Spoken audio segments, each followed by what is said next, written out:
I had that dream again. My small business needs to hire, but I don't use LinkedIn, and I hire wrong. So our orders get all backed up. We're drowning in paperwork, then actually drowning. Carol is fighting off sharks with a stapler, and pirates are pillaging the office copier, and then I wake up. Don't let hiring nightmares ruin your dreams. LinkedIn Jobs' new AI assistant goes beyond the resume, using unique insights to deliver a smarter shortlist. Post your job for free at linkedin.com/quality. Start hiring today with LinkedIn. Si Dios es amor, ¿por qué hay tanta gente sintiéndose sola, herida o abandonada justamente por Él? Esta es una pregunta que pocos tienen el coraje de hacer, y menos aún se atreven a responder. La verdad es que muchos viven creyendo en un amor divino que más parece un cuento de hadas. Suave, siempre comprensivo, incapaz de decir no. Pero, ¿y si ese amor es mucho más profundo, exigente y comprometido de lo que imaginamos? ¿Y si el amor de Dios no está aquí solo para consolarnos, sino para transformarnos por completo? Incluso si eso duele. Hay tanto por desvelar cuando dejamos de repetir frases hechas y comenzamos a mirar lo que la Biblia realmente revela. Y si valoras reflexiones así, que van más allá de la superficie y enfrentan la fe con coraje y profundidad, ya inscríbete aquí en el canal, porque es este tipo de conversación que vas a encontrar por aquí. Al principio de la carta de Juan, somos confrontados con una declaración que trasciende la lógica y alcanza directamente el corazón. Dios es amor. No se trata de una comparación o de un adjetivo acoplado a la divinidad. Juan no afirma que Dios tiene amor o que Dios demuestra amor, sino que Dios es, en su esencia, amor. Esta verdad está en 1 Juan, capítulo 4, versículo 8, y nos desafía a repensar todo lo que entendemos sobre el Creador. Si Dios es amor, entonces todo lo que Él hace, permite o establece está fundamentado en esta naturaleza. No hay separación entre quien Él es y el amor que manifiesta. Esta afirmación no es poética, es teológica. Define la identidad de Dios. Al decir que Dios es amor, Juan no está suavizando la justicia o anulando la santidad divina. El amor aquí no es permisivo, ni sentimentalista. Es un amor con estructura, con firmeza, con un propósito eterno. El mismo Dios que expulsó a Adán y Eva del Edén es el Dios que preparó una redención desde antes de la fundación del mundo. Cada acto divino, incluso los más incomprensibles a los ojos humanos, lleva la firma de ese amor. No un amor humano, limitado, sino un amor que lleva la eternidad en su ADN. Él ama no porque el otro lo merezca, sino porque amar es lo que Él es. No necesita ser convencido para amar, ya que el amor no es algo que se activa en Dios, es el punto de partida. Esta revelación cambia la forma en que vemos las Escrituras. La Biblia deja de ser solo un libro de normas y pasa a ser la historia de un amor que se mueve hacia el ser humano herido, perdido y rebelde. Desde Génesis capítulo 3, cuando el hombre se esconde de Dios, hasta Apocalipsis capítulo 22, cuando Dios habita nuevamente con los hombres, todo es una narrativa de amor. Amor que crea, amor que rescata, amor que disciplina, amor que restaura. No existe un momento en la historia de la salvación que no esté atravesado por este amor absoluto. Identificar a Dios como amor también exige que confrontemos nuestras propias concepciones sobre quién es Él. Muchos cargan imágenes distorsionadas. Un Dios airado, un juez severo, un ser distante. Pero Juan nos invita a mirar el corazón de la Trinidad y ver que en el centro de todo existe un amor relacional. Antes de haber mundo, había Padre, Hijo y Espíritu en perfecta comunión de amor. Es decir, el amor de Dios no comienza cuando el hombre es creado. Ya existía y se expandió para incluir al ser humano. Fuimos invitados a participar de lo que ya era eterno. Cuando entendemos que el amor no es una elección de Dios, sino su identidad, algo cambia dentro de nosotros. La forma en que oramos, en que confiamos, en que caminamos con Él se transforma. Ya no oramos, esperando convencer a Dios de que nos ame, sino que nos sumergimos en la certeza de que estamos orando a aquel que ya nos ama infinitamente. Y es con esta base sólida que comenzamos a comprender el resto de la carta de Juan, porque todo lo que viene a continuación se apoya sobre esta roca inquebrantable. Dios es amor. Al hablar sobre el amor, inevitablemente partimos de nuestra propia experiencia. Pero el amor humano, por más bello que sea, siempre tiene limitaciones. Depende de la reciprocidad, está sujeto al tiempo, al humor, a la conveniencia. Pero el amor de Dios es de una naturaleza completamente distinta. Y Juan nos invita a no proyectar nuestras fragilidades emocionales sobre el carácter divino. El amor de Dios, a diferencia del nuestro, no oscila, no se cansa, no se retrae, no se extingue.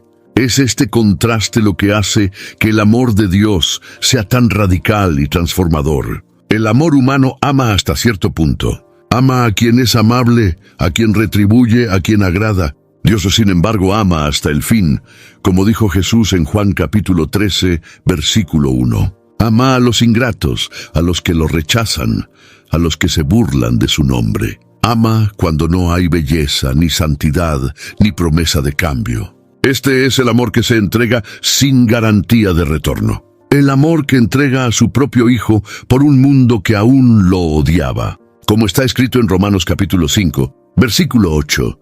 Pero Dios prueba su amor para con nosotros en que Cristo murió por nosotros, siendo nosotros aún pecadores. El amor divino también es activo, no pasivo. No espera ser notado para actuar. Toma la iniciativa, como el padre que corre al encuentro del hijo pródigo. Y más que eso, es un amor que transforma. El humano dice, te amo, y espera ser completado. Dios dice, te amo y ofrece plenitud. Mientras nuestro amor es condicional y vulnerable, el de Él es estable, curativo y profundamente comprometido con nuestro bienestar eterno, incluso cuando eso nos cuesta lágrimas en el presente. Otro punto importante es que el amor de Dios no se adapta a nuestros deseos. Él nos ama profundamente, pero no nos deja en la misma condición. El amor humano a menudo hesita en confrontar. El divino no tiene ese miedo. Corrige porque ama. En Hebreos capítulo 12, versículo 6, está escrito que el Señor corrige a quien ama y azota a todo hijo a quien recibe. Esto no lo hace cruel, sino comprometido con nuestra madurez y salvación. Este es el amor que no quiere solo consolarnos, sino reconstruirnos por completo. La verdadera espiritualidad comienza cuando dejamos de intentar moldear el amor de Dios a nuestra imagen y comenzamos a ser moldeados por Él. No es Dios quien debe amar como nosotros esperamos, sino nosotros quienes debemos aprender a amar como Él ama. Este es el desafío de Juan, que conociendo al Dios que es amor, no nos quedemos solo maravillados, sino que seamos transformados por la profundidad de este amor eterno, perfecto y completamente diferente a todo lo que ya hemos experimentado entre los hombres. Antes de que existiera cualquier estrella en el cielo, cualquier océano en movimiento o cualquier soplo de vida sobre la tierra, el amor ya existía. Esta es una de las verdades más sublimes y olvidadas de la teología bíblica. El amor de Dios no nació con el ser humano, ni comenzó con la historia de la redención. Él es eterno porque Dios es eterno. En Juan capítulo 17, versículo 24, Jesús declara al Padre, «Tú me amaste antes de la fundación del mundo». Eso revela una realidad sorprendente. El amor no surgió como una respuesta al pecado o a la caída. Ya era la base de todo. En la eternidad pasada, antes del tiempo, el Padre amaba al Hijo, y el Espíritu Santo era la perfecta expresión de ese amor mutuo. El universo fue creado a partir de ese desbordamiento de amor. La creación no fue una necesidad divina, sino una extensión generosa de la comunión que ya existía en la Trinidad. Dios no creó para llenar un vacío, sino para compartir lo que ya era pleno. Esto cambia nuestra percepción. No fuimos creados por carencia, sino por generosidad. El origen del ser humano no está en la soledad de Dios, sino en la abundancia de su amor. Ese amor preexistente también es la garantía de que la redención no fue un plan improvisado. Cuando el hombre pecó, Dios no necesitó pensar en qué hacer.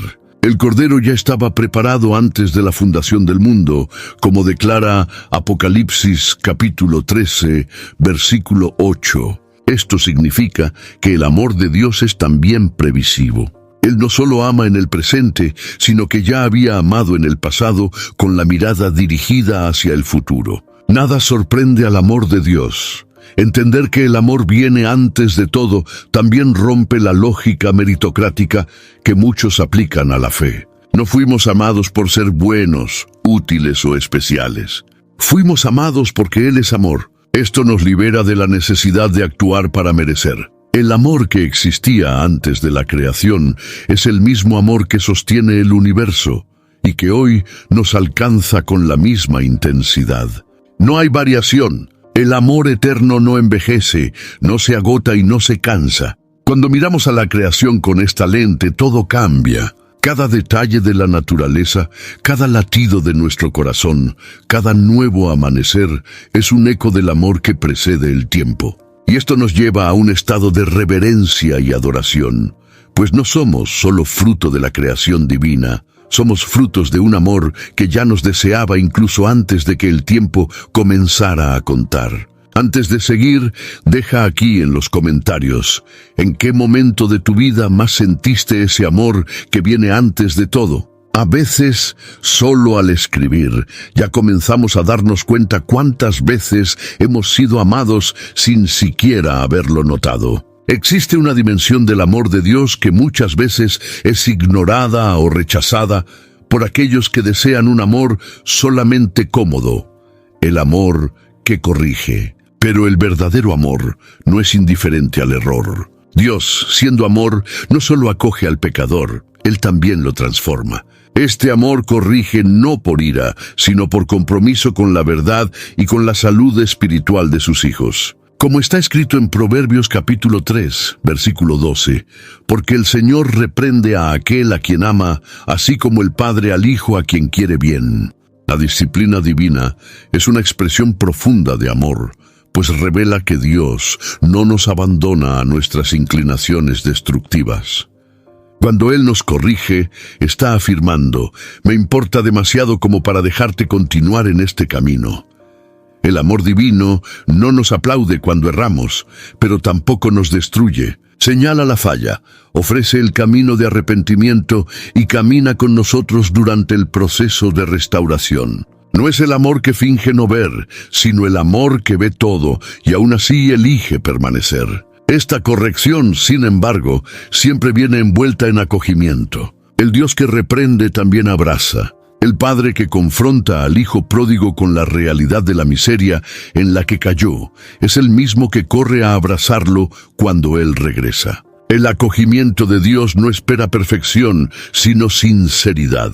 No exige logros, sino arrepentimiento. Dios ama demasiado como para ser cómplice de nuestros pecados, y nos ama lo suficiente como para perdonarnos cuando caemos en ellos. Desafortunadamente muchos confunden corrección con rechazo. Acostumbrados a un amor humano que abandona cuando se decepciona, proyectamos esta inestabilidad sobre Dios. Pero el amor divino es fiel. Como dijo el profeta Jeremías en Lamentaciones capítulo 3, versículo 22, las misericordias del Señor son la causa de que no seamos consumidos. Incluso cuando somos corregidos, permanecemos bajo las misericordias. Ellas no se agotan, ni son condicionales a nuestro desempeño. Esta fusión entre corrección y acogimiento es lo que hace que el amor de Dios sea tan singular. Nos saca del error, pero nos mantiene cerca. Nos muestra lo que necesita cambiar, pero no nos expulsa de su corazón. Esta es la base de una espiritualidad saludable. Saber que Dios nos ama lo suficiente como para no dejarnos como estamos, y aún más para caminar con nosotros hasta que seamos transformados a la imagen de su Hijo. Pocas preguntas son tan profundas y frecuentes como esta. Si Dios es amor, ¿por qué sufrimos? A primera vista, dolor y amor parecen opuestos, pero en la mirada de la fe es posible ver el dolor desde otra perspectiva, no como un abandono de Dios, sino como parte del misterio de su amor soberano. Cuando Juan declara que Dios es amor, lo hace consciente de que escribía para una comunidad perseguida, que vivía en medio de privaciones e incertidumbres. Aún así, afirma con convicción, Dios es amor. El amor de Dios no se revela solo en los momentos de confort, sino también en la fidelidad durante el sufrimiento. En Romanos capítulo 8, versículo 38, el apóstol Pablo afirma que ni la muerte, ni la vida, ni tribulaciones o peligros pueden separarnos del amor de Dios. Esto significa que el amor divino no falla cuando pasamos por el dolor. Al contrario, se manifiesta con aún más profundidad. Es en el dolor donde descubrimos a un Dios que permanece presente, incluso cuando todo parece desmoronarse a nuestro alrededor. Dios permite el dolor no por crueldad, sino porque ve más allá del momento. Él ve propósitos eternos que muchas veces nosotros, limitados, no podemos comprender. El dolor, en muchas situaciones, se convierte en el suelo fértil donde el carácter es forjado, donde la fe madura, donde la dependencia es purificada. Job, al perderlo todo, aún pudo decir, «Yo sé que mi Redentor vive». Job, capítulo 19, versículo 25. Esta es la voz de quien ha sido moldeado por el fuego, pero sostenido por el amor. Además, hay dolores que son resultado del mundo caído y no de acciones directas de Dios. Vivimos en una creación que gime, como se dice en Romanos capítulo 8, versículo 22. El dolor es, muchas veces, consecuencia del pecado colectivo de la humanidad. Aún así, el amor de Dios no se ausenta. Él entra en medio del dolor, sufre con nosotros, carga nuestra cruz, llora en nuestro luto. El Dios que es amor no es un espectador distante, es el Emanuel, el Dios con nosotros. Entender que Dios es amor incluso en los momentos de dolor no anula el sufrimiento, sino que transforma su narrativa. Ya no somos víctimas de un destino cruel, sino participantes de una historia más grande, donde cada lágrima tiene valor, cada herida tiene un propósito, y cada cicatriz apunta a un amor que no nos abandona, incluso en las horas más sombrías. Este es el amor que no se rinde ante nosotros, incluso cuando todo dentro de nosotros quiere rendirse. La expresión amor incondicional se ha vuelto común en discursos cristianos, pero a menudo es mal entendida e incluso distorsionada. Muchos la utilizan para justificar una fe sin obediencia, una vida espiritual sin transformación, como si el amor de Dios fuera un aval para permanecer como somos. Sin embargo, el amor incondicional de Dios no es condescendiente ni indiferente a la verdad.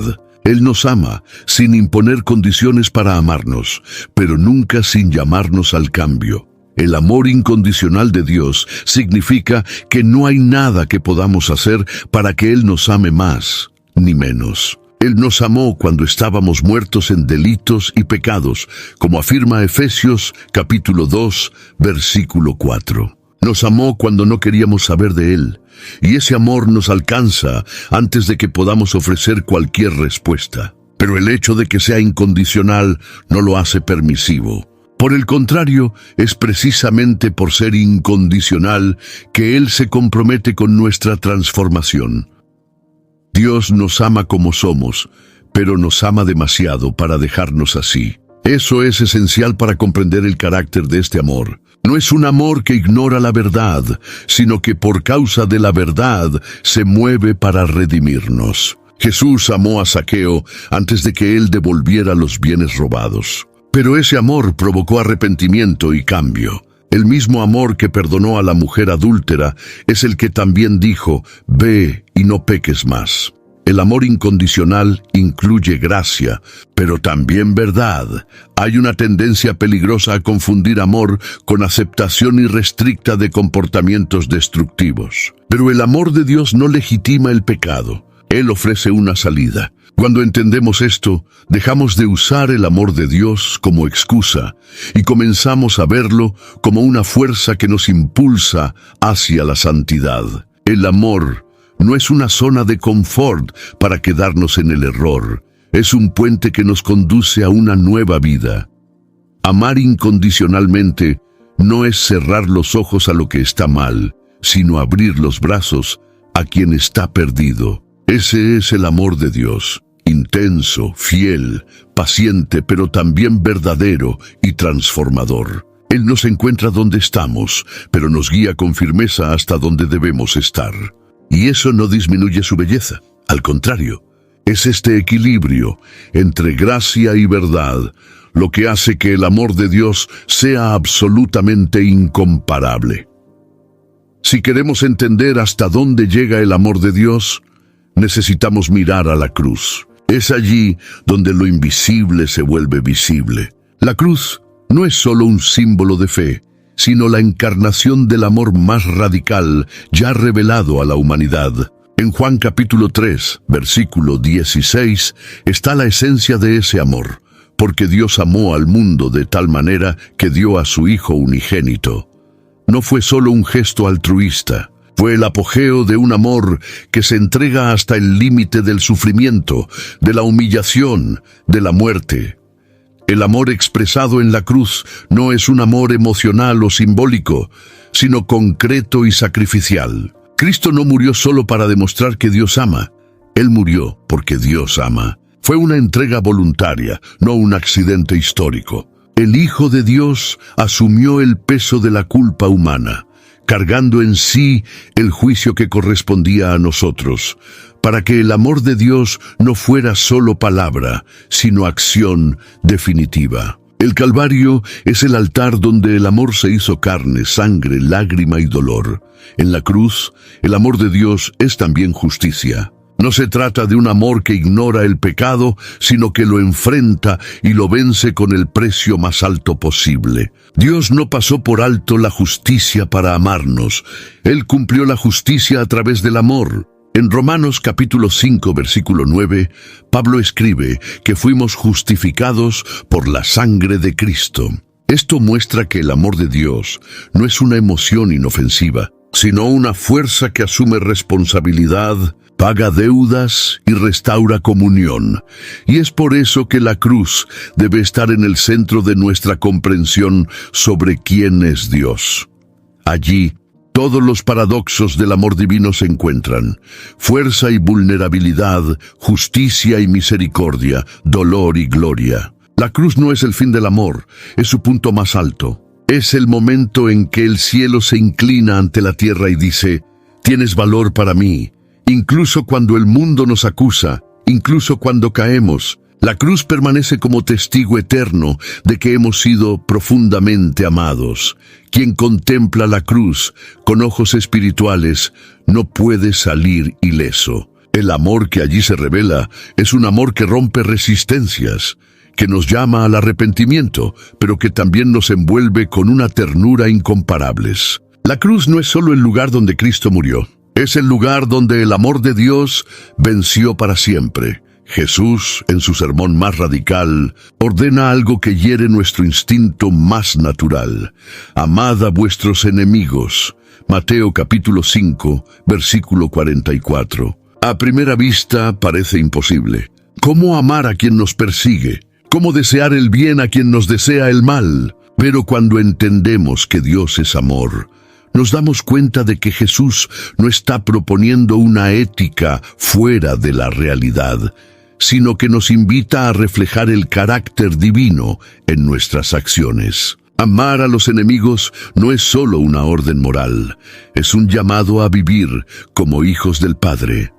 Dios ama a los ingratos y malvados. Él hace salir el sol sobre justos e injustos, envía lluvia para buenos y malos. Este amor imparcial revela algo profundo: Dios no ama por mérito, Él ama por esencia. Y si somos llamados a ser sus hijos, entonces estamos desafiados a amar como Él ama, no porque el otro lo merece, sino porque nosotros decidimos ser semejantes a nuestro Padre Celestial. El amor al enemigo no comienza en el otro, comienza en nosotros. Esto no significa que debamos negar el dolor causado por nuestros adversarios. Dios no nos pide que finjamos que no hemos sido heridos, sino que no dejemos que el odio nos moldee. Amar al enemigo es, en realidad, liberador. Es romper con la cadena de la venganza, es declarar que el mal no va a determinar quiénes somos. Es una respuesta espiritual que trasciende la lógica humana. Solo es posible amar a los enemigos cuando hemos sido profundamente tocados por el amor de Dios. La oración de Jesús en la cruz, pidiendo perdón a los que lo crucificaban, es el ejemplo máximo de ese amor. Él no esperó el arrepentimiento para amar. Amó incluso ante la violencia, la burla, la traición. Ese amor es sobrenatural, y es precisamente el amor que Él desea ver en nosotros. Como está escrito en Lucas capítulo 6, versículo 35. Amad pues a vuestros enemigos, haced bien, y prestad sin esperar nada, y grande será vuestro galardón, y seréis hijos del Altísimo. Amar a los enemigos no es natural, pero es divino. Y cuando aceptamos este desafío, estamos diciendo al mundo que hemos sido transformados por un amor que va más allá de las reacciones humanas. No se trata de aceptar el mal, sino de no reproducirlo. Se trata de manifestar el cielo en medio del caos. Un reflejo claro de que conocemos, de hecho, al Dios que es amor. La Biblia está repleta de historias de personas olvidadas, marginadas, tratadas como invisibles por la sociedad. Y en cada una de ellas, el amor de Dios aparece como una fuerza que restaura la dignidad. El amor divino no solo perdona pecados, devuelve identidad, valor y propósito a aquellos que el mundo desechó. En Marcos capítulo 5 encontramos a la mujer que sufría desde 12 años con una hemorragia. Rechazada, impura a los ojos de la ley, se arrastra en medio de la multitud y toca a Jesús. ¿Y qué hace él? Para todo, mira a sus ojos y la llama hija. Este es el amor que ve lo invisible, que interrumpe el camino, que escucha el silencio del dolor, que nombra lo anónimo. Cuando Jesús llama a aquella mujer hija, Él no solo está sanando su cuerpo, está restaurando su dignidad. En un mundo que la había definido por su enfermedad, Jesús la redefine por su amor. Eso es lo que Dios hace con nosotros. Él nos encuentra en el polvo, en los lugares más oscuros del alma y dice, tú todavía eres mío. El amor de Dios no solo nos rescata, nos reposiciona. Levanta al caído, unge al rechazado, llama a los que han sido dejados de lado a lugares de honor. David era el hijo olvidado en el campo, pero Dios lo vio. La mujer samaritana era una figura rechazada por su propia comunidad, pero fue la primera en escuchar de Jesús la revelación de que Él era el Mesías. Juan capítulo 4, versículo 26. Dios ama restaurar a los que han sido quebrantados, no solo por sus elecciones, sino también por lo que la vida les impuso. Este amor no es selectivo. Se extiende a los despreciados, a los heridos, a los que ya no creen en sí mismos. No importa el pasado, el equipaje, la vergüenza. Cuando el amor de Dios toca a alguien, reescribe historias. La dignidad perdida es devuelta con honor. Es como el padre del hijo pródigo, que no solo lo recibe, sino que lo cubre con ropas nuevas, coloca un anillo en su dedo y hace fiesta. El amor de Dios no nos trata como sobrevivientes, sino como hijos completamente restaurados. Quien experimenta este amor comienza a ver a los demás con los ojos de la gracia. Ya no vemos a las personas como el mundo las ve, sino como Dios las ve. Vemos potencial donde hay dolor, belleza donde hay ruinas, hijos donde el mundo solo ve fracaso. Y esta es la misión de quien conoce el amor, hacer visible la dignidad que Dios ya ha puesto en cada persona. Uno de los rasgos más impresionantes del amor de Dios es que no se pliega a los estándares humanos de valor. Mientras la sociedad establece jerarquías basadas en apariencia, riqueza, posición social u origen, Dios ve el corazón. Su amor rompe barreras culturales, derriba muros de exclusión y extiende gracia a todos, sin excepción. En Hechos capítulo 10, versículo 34, el apóstol Pedro declara con sorpresa: «Reconozco por verdad que Dios no hace acepción de personas».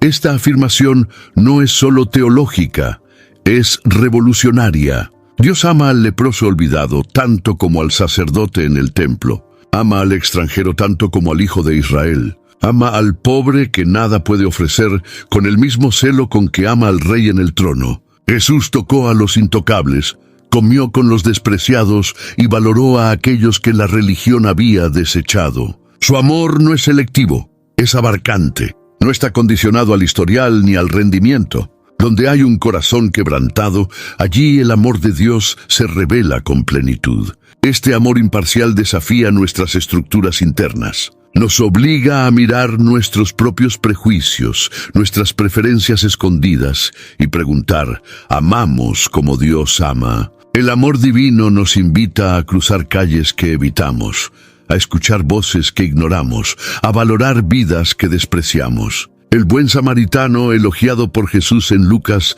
capítulo 10, versículo 37, no era parte del pueblo elegido, pero vivió un amor más parecido al de Dios que los propios religiosos que pasaron de largo. Hacer acepción es señal de un amor deformado, es decir, con actitudes que hay vidas más dignas que otras. Pero el amor de Dios no opera bajo esa lógica. Ama a todos con la misma intensidad, porque todos llevan su imagen. El ladrón en la cruz, el centurión romano, la mujer pecadora, todos fueron objetivos de ese amor generoso y restaurador. Dios no tiene favoritos, tiene hijos. Y a cada uno Él ofrece el mismo perdón, la misma misericordia, el mismo abrazo. Cuando comprendemos esto, ya no podemos vivir una fe elitista o selectiva.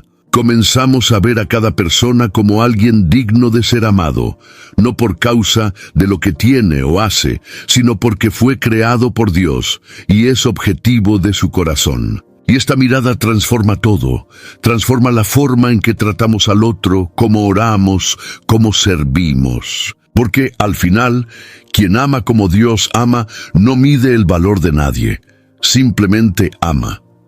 En una cultura que a menudo confunde amor con permisividad, es necesario aclarar: el amor de Dios no es cómplice del pecado. Él es compasivo, pero no cómplice. Tolerante, pero no permisivo. El amor verdadero no cierra los ojos ante la destrucción que el error provoca. El amor divino, aun siendo infinito en gracia, también es firme en su santidad. Y esta tensión entre amor y justicia está presente en toda la Escritura, mostrando que Dios no abdica de la verdad para agradarnos. En Apocalipsis capítulo 3, versículo 19, el propio Cristo afirma: «Yo reprendo y castigo a todos los que amo».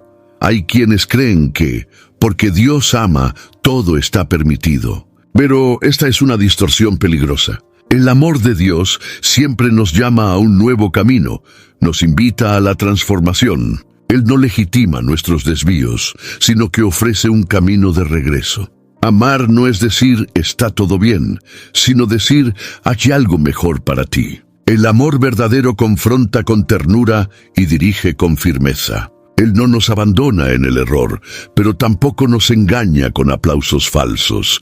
El mayor ejemplo de esto es Jesús ante la mujer sorprendida en adulterio. Él la protege de la condena de los hombres, pero luego declara: «Ve y no peques más». Juan capítulo 8, versículo 11. Él no la humilla, pero tampoco relativiza su pecado. El amor que la salva es el mismo que la llama a la responsabilidad. Esto es lo que hace que el amor de Dios sea tan completo. Él acoge y transforma, abraza y confronta, acepta y purifica. Cuando transformamos el amor de Dios en permisividad, estamos vaciando su poder. Un amor que no nos llama a la verdad no es amor, es indiferencia disfrazada. Dios nos ama demasiado para dejarnos atrapados en ciclos de destrucción. Y por eso muchas veces Él permitirá que pasemos por momentos de incomodidad, de confrontación interior, de corrección. No porque nos haya rechazado, sino porque desea ver en nosotros la belleza de la santidad restaurada. Es en este equilibrio entre amor y verdad que encontramos el camino de la madurez espiritual. Quien entiende el amor de Dios como realmente es, deja de negociar con el pecado y comienza a desear la transformación. No por miedo, sino por amor. No por obligación, sino por gratitud. Porque el amor que corrige también es el que sana. Hay momentos en que el amor de Dios parece un susurro suave que nos consuela y otros en que parece un grito que nos despierta. Y ambos son expresiones legítimas de su amor. Muchos desean solo el lado afable del amor divino, el cariño, el abrigo, el consuelo. Pero hay otro aspecto, igualmente importante, el amor que confronta. Un amor que nos sacude de la apatía, que nos hace confrontar las sombras, que nos llama al arrepentimiento con urgencia. En Hebreos, capítulo 4, versículo 12, la palabra de Dios es descrita como espada afilada, que penetra hasta dividir alma y espíritu. Esto también es amor. Dios no es un padre permisivo que solo ofrece afecto y nunca impone límites. Él es el Padre perfecto, que ama con profundidad, pero que también educa con firmeza. Cuando el amor de Dios nos confronta, no es porque Él haya desistido de nosotros, sino porque se niega a vernos caminar hacia la destrucción. Es este enfrentamiento el que nos salva de la estancación, de la hipocresía, de la vida superficial. Es el amor que no tolera máscaras, que rasga fachadas, que insiste en llevarnos de regreso al camino de la luz. Por eso, muchas veces, el amor de Dios va a doler. No porque Él sea cruel, sino porque la verdad duele cuando vivimos en la mentira. Es como una cirugía que elimina lo que está matando silenciosamente. El amor de Dios señalará aquello que necesitamos cambiar, no para condenarnos, sino para liberarnos. Como dijo el salmista en Salmo 141, versículo 5, «Hiéreme el justo, será esto una benignidad». La herida del amor de Dios es terapéutica, es sagrada, es redentora. Este enfrentamiento no es agresividad constante, sino intencionalidad. Dios sabe exactamente cuándo consolarnos y cuándo confrontarnos. Él lee nuestro corazón como nadie. Y a lo largo del camino cristiano experimentaremos los dos lados de este amor, el toque suave y el empujón necesario. Ambos son indispensables. Ambos revelan que somos profundamente amados. Recibir este amor confrontador exige humildad. Es necesario reconocer que aún necesitamos ser moldeados, purificados, redirigidos, y paradoxalmente es precisamente en esos momentos de confrontación que sentimos cuánto somos hijos. Porque el Padre que nos ama de verdad no nos deja entregados a nosotros mismos. Él interviene, Él disciplina, Él transforma, y todo esto es amor. Hay momentos en el camino de la fe en que todo silencia, las respuestas no vienen, los sentimientos desaparecen, las oraciones parecen no sobrepasar el techo, son períodos de desierto, de soledad interior, en que hasta el amor de Dios parece distante. Pero es justamente ahí donde muchos aprenden una de las verdades más profundas de la espiritualidad. El amor de Dios no depende de nuestra percepción emocional. Él es real, presente y constante, incluso cuando no lo sentimos. En Salmo 42, versículo 5, el salmista clama: ¿Por qué estás abatida, oh alma mía? Espera en Dios. El amor de Dios no nos abandona en la ausencia de señales. Él permanece silenciosamente fiel. El silencio de Dios no es ausencia de amor. Muchas veces es una invitación a la profundidad. Nos acostumbramos a medir la presencia divina por emociones intensas, pero el amor de Dios es más maduro que eso. no se manifiesta solo en lágrimas o escalofríos, sino en convicciones que sostienen el alma. El silencio puede ser el lenguaje de un amor que quiere madurar nuestra fe.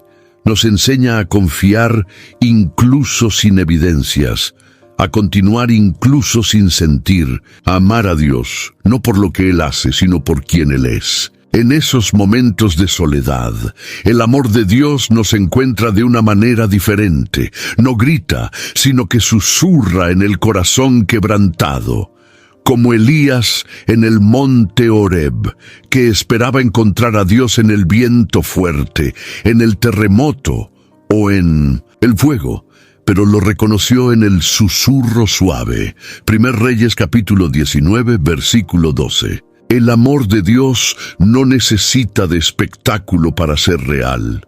A veces se revela con más fuerza en la quietud que en el ruido. La soledad también puede ser una preparación. Muchos de los grandes hombres y mujeres de fe pasaron por largos períodos de aislamiento antes de vivir sus mayores propósitos. Moisés estuvo 40 años en el desierto, Juan Bautista creció lejos de la multitud y hasta Jesús pasó 40 días en ayuno y soledad. Y en cada uno de esos casos, el amor de Dios no se ausentó. Él permaneció, sustentando, moldeando, preparando. Aprender a experimentar el amor de Dios en el silencio es una de las mayores señales de madurez espiritual. Es cuando dejamos de buscar solo consuelo y comenzamos a buscar comunión.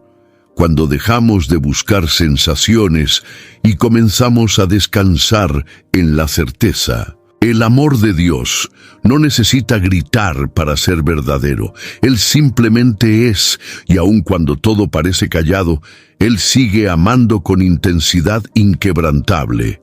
El amor de Dios no es una experiencia mística reservada a los momentos devocionales. Él desea manifestarse en las relaciones comunes de nuestro día a día, en las conversaciones simples, en los gestos de compasión, en la forma en que tratamos al otro. Juan, en la misma carta donde afirma que Dios es amor, también declara: si alguien dice, amo a Dios y odia a su hermano, es mentiroso. 1 Juan capítulo 4, versículo 20. Esto demuestra que el amor divino, para ser real en nosotros, debe ser visible en nuestras relaciones. No hay separación entre espiritualidad y convivencia. El amor que recibimos de Dios necesita alcanzar la forma en que tratamos a nuestros familiares, colegas, vecinos e incluso extraños. El verdadero amor no se limita al templo o al tiempo de oración. Se revela en la paciencia ante una ofensa, en la amabilidad en el tráfico, en la empatía con quien piensa diferente. Amar a Dios de verdad es amar con autenticidad a aquellos que nos rodean. El amor de Dios en nosotros nos hace más humanos, rompe la frialdad, desarma la hostilidad y nos convierte en canales de gracia. No se trata de ser bueno, sino de vivir con intencionalidad, de reconocer que cada persona a nuestro alrededor también es objeto del amor de Dios y merece ser tratada con dignidad. Cuando actuamos movidos por este amor, creamos ambientes donde el reino de Dios se vuelve perceptible, incluso si no se anuncia con palabras. Esta presencia del amor divino en las relaciones también es una forma de testimonio. El mundo no será convencido por nuestro conocimiento teológico, sino por el amor visible en nuestras actitudes. Jesús dijo, en Juan capítulo 13, versículo 35, «En esto conocerán todos que sois mis discípulos, si tuvierais amor unos a otros». El amor es la marca inconfundible del verdadero seguidor de Cristo. Es más poderoso que argumentos, más eficaz que cualquier discurso. Cada pequeño acto de amor, cuando se hace en nombre de Dios, lleva un poder eterno, un perdón concedido, una ayuda silenciosa, una palabra de aliento. Todo esto es extensión del amor de Dios en el mundo. Vivir el amor de Dios en las relaciones diarias no es algo secundario. Es la expresión más práctica y visible de que conocemos, de verdad, al Dios que es amor. Muchos todavía tratan el amor como un accesorio en la fe cristiana. Algo bonito, pero no esencial. Sin embargo, la palabra de Dios es clara. El amor no es un detalle, es el camino. Pablo, en su primera carta a los Corintios, capítulo 13, versículo 2, afirma: aunque tenga el don de profetizar y no tenga amor, nada seré. Esto nos muestra que todos los dones espirituales, todas las prácticas religiosas, pierden valor cuando el amor está ausente. Vivir la espiritualidad del amor es entender que el amor es la esencia de la caminata con Dios. No basta con hacer, es necesario amar mientras se hace. El activismo religioso sin amor genera frialdad, orgullo, competencia. Pero el amor transforma acciones comunes en manifestaciones del reino. Visitar a un enfermo, ofrecer con generosidad, escuchar a alguien con atención, todo esto se vuelve espiritual cuando nace del amor. El amor es el filtro que purifica nuestras intenciones y da peso eterno a lo que hacemos. No solo guía lo que hacemos, sino también por qué lo hacemos. Vivir esta espiritualidad exige entrega. No es un amor natural que surge de nuestra bondad. Es el amor derramado por Dios en nuestros corazones, como Pablo escribe en Romanos capítulo 5, versículo 5. El amor de Dios está derramado en nuestros corazones por el Espíritu Santo. Esto significa que la espiritualidad del amor es fruto de la relación con Dios. Cuanto más cerca estemos de Él, más parecidos nos volvemos a Él. Y esto incluye amar como Él ama. Este amor también nos protege de falsos caminos espirituales. Nos impide convertirnos en jueces de los demás, nos libra del orgullo espiritual y nos mantiene sensibles al dolor ajeno. La espiritualidad sin amor se vuelve seca, rígida, excluyente. Ya el amor nos mantiene humildes, accesibles, sensibles. Nos transforma en puentes y no en muros. Nos vuelve acogedores sin comprometer la verdad, fuertes sin perder la ternura, firmes sin perder la gracia. Cuando el amor se convierte en el camino, la fe deja de ser solo un sistema de creencias y se convierte en un estilo de vida. Empezamos a vivir con propósito, con compasión, con ligereza. Y más que eso, nos volvemos reflejo del propio Dios. Porque si Dios es amor, entonces vivir amando es vivir como Él. Y no hay espiritualidad más auténtica que esta. Muchos reducen el amor a un sentimiento pasajero, algo que va y viene según el momento. Pero el amor de Dios no encaja en esta categoría. No es volátil ni reactivo. Es una decisión eterna, tomada antes de que comenzara el tiempo, cimentada en su propia naturaleza, como está escrito en Jeremías capítulo 31, versículo 3. Con amor eterno te amé, por eso con benignidad te atraje. Esta declaración no lleva una emoción momentánea, sino un compromiso irrevocable por parte de Dios con aquellos a quienes decidió amar. Cuando miramos a Dios como alguien que solo siente amor, corremos el riesgo de creer que, en nuestros peores días, Él pueda dejar de amar. Pero el amor de Dios no oscila según nuestro desempeño. Él ama cuando acertamos y ama cuando erramos. Ama en la cima de la fidelidad y en el valle de la caída. Porque amar para Dios no es una reacción a lo que hacemos. Es una extensión de quien Él es. El amor no es un atributo que Él activa o desactiva, es la esencia que define cada una de sus acciones. Esta decisión eterna también nos brinda seguridad. En un mundo donde el amor humano es incierto, donde las relaciones son frágiles, el amor de Dios es un ancla. Sabemos que, incluso ante nuestros peores errores, Él permanece fiel.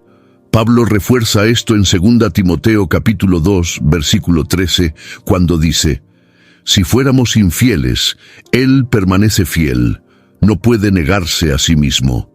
Esto nos impide vivir en ansiedad espiritual. Sabemos que el amor que nos alcanzó ayer seguirá sustentándonos mañana. Además, el amor como decisión eterna nos invita a imitarlo.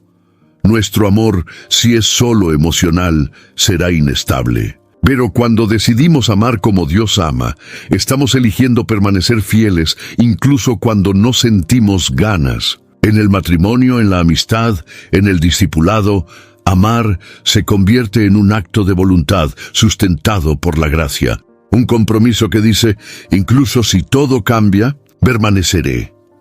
Este es el tipo de amor que refleja el corazón de Dios. Y esta es una de las mayores riquezas de la fe cristiana: saber que no dependemos de sentimientos volátiles para vivir amados. El amor de Dios es firme, deliberado, eterno. No se apaga, no se rinde, no cambia de idea. Y es esta certeza la que nos mantiene en pie en los días difíciles, que nos consuela en las pérdidas y que nos motiva a amar con el mismo compromiso que Él demostró desde la eternidad. El amor de Dios no solo nos transforma individualmente, también nos responsabiliza. Quien ha sido alcanzado por ese amor no puede vivir de manera indiferente. El amor nos saca del centro, nos llama a mirar al otro y a cargar con él sus dolores, sus luchas, sus esperanzas. En Gálatas capítulo 6, versículo 2, Pablo nos exhorta: llevad las cargas unos de otros y así cumpliréis la ley de Cristo. ¿Cuál es esta ley? La ley del amor. Cuando somos tocados por ese amor, comenzamos a entender que la fe no es solo sobre salvación personal. También es sobre responsabilidad comunitaria. La cruz no solo reconcilia al hombre con Dios, sino también al hombre con su prójimo. El amor de Dios nos da ojos nuevos para ver los dolores ajenos. Nos mueve a actuar, a intervenir, a ser presencia viva en la vida del otro. Porque quien ama, se importa. Y quien se importa, se implica. Esta responsabilidad amorosa se manifiesta de diversas formas: cuidar del huérfano, proteger al vulnerable, escuchar al solitario, sostener al débil, extender la mano al que cayó. No es una tarea opcional, es un reflejo inevitable de quien ha conocido el amor de Dios. Juan es categórico al decir, en 1 Juan capítulo 3, versículo 17, ¿quién, pues tiene bienes del mundo y, viendo a su hermano necesitado, le cierra el corazón? ¿Cómo permanece en él el amor de Dios? Amar es cargar al otro, incluso cuando él no puede devolverlo. Es ser respuesta de oración, incluso sin saberlo. Es convertirse en instrumento del cielo en pequeños gestos diarios. La responsabilidad generada por el amor no pesa, fortalece. Porque sabemos que cada acto de cuidado es, en verdad, una ofrenda hecha a Dios mismo. Jesús dejó esto claro al decir, en Mateo capítulo 25, versículo 40, en verdad os digo que, siempre que lo hicisteis a uno de estos mis más pequeños hermanos, a mí lo hicisteis. Por lo tanto, el amor que viene de Dios no nos aísla en experiencias místicas, sino que nos lanza al mundo con un propósito claro: ser reflejo de su corazón. Y ese reflejo se concretiza cuando dejamos de pensar solo en nosotros y comenzamos a vivir por y para el otro. Amar a la luz del Evangelio es una misión diaria, y el campo de esa misión es cada persona que cruza nuestro camino. It's football season, and you can now get almost anything you need for game day delivered with Uber Eats. What do we mean by almost? Well, you can't get a running back delivered, but you can get baby back ribs delivered. A strong defense? No. A strong deodorant? Yes. A six-pack of abs? Nope. Six-pack of beer? Yes. Get almost anything for game day delivered with Uber Eats, official on-demand food delivery partner of the NFL. Order now. Alcohol 21 plus and in select cities. Product availability varies by region. See app for details. Al finalizar su poderosa afirmación de que Dios es amor, Juan no nos deja solo con un concepto, sino con una misión. Aquellos que conocen al Dios que es amor son llamados a convertirse en expresiones vivas de ese amor en el mundo. No solo predicadores, sino practicantes. No solo repetidores de verdades, sino encarnaciones de la verdad. En 1 Juan capítulo 4 versículo 12 declara: nadie jamás ha visto a Dios. Si nos amamos unos a otros, Dios está en nosotros y su amor es en nosotros perfeccionado. Es decir, el mundo conocerá a Dios al ver nuestro amor. Ser amor en el mundo es más que ser amable. Es ser luz en medio de la oscuridad. Es actuar con justicia en medio de la opresión. Es ofrecer perdón donde solo hay rencor. Es cargar en sí el perfume de Cristo y dejarlo exhalar en cada actitud, palabra y silencio. El amor que nos transforma se convierte también en el amor que nos comisiona. No somos solo recipientes de ese amor, somos canales. Por donde andamos, llevamos cura, esperanza, reconciliación. Esta misión, sin embargo, no es fácil. En un mundo marcado por la indiferencia, el egoísmo y el odio, amar se convierte en un acto de resistencia. Pero es precisamente en este contraste donde el amor se destaca. El amor no es neutral. Confronta sistemas, rompe muros, construye puentes. Exige valentía, porque amar verdaderamente significa exponerse, renunciar al control y muchas veces sufrir. Pero aún así, es el camino que Dios eligió para actuar a través de nosotros. Jesús afirmó que sus discípulos serían reconocidos por el amor, y no solo por el conocimiento o las obras. Juan capítulo 13, versículo 35. Esto nos lleva a una pregunta esencial. Cuando las personas nos miran, ¿ven al Dios que es amor? ¿Nuestra vida apunta hacia su corazón? ¿Somos conocidos por lo que creemos o por lo que demostramos? La misión de quien conoce al Dios que es amor es hacer que ese amor sea visible, palpable y accesible.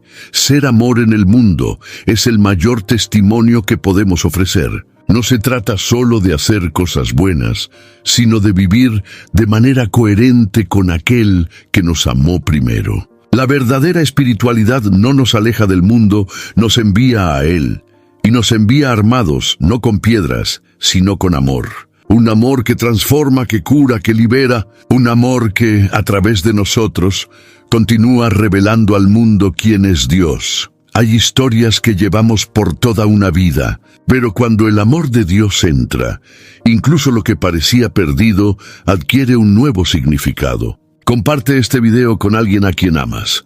Puede ser exactamente lo que su corazón necesita hoy. Y si este canal ha sido un espacio de reflexión y fe para ti, suscríbete y camina con nosotros. Cada palabra aquí está pensada para tocar vidas como la tuya. Suscríbete y camina con nosotros. Cada palabra aquí está pensada para tocar vidas como la tuya.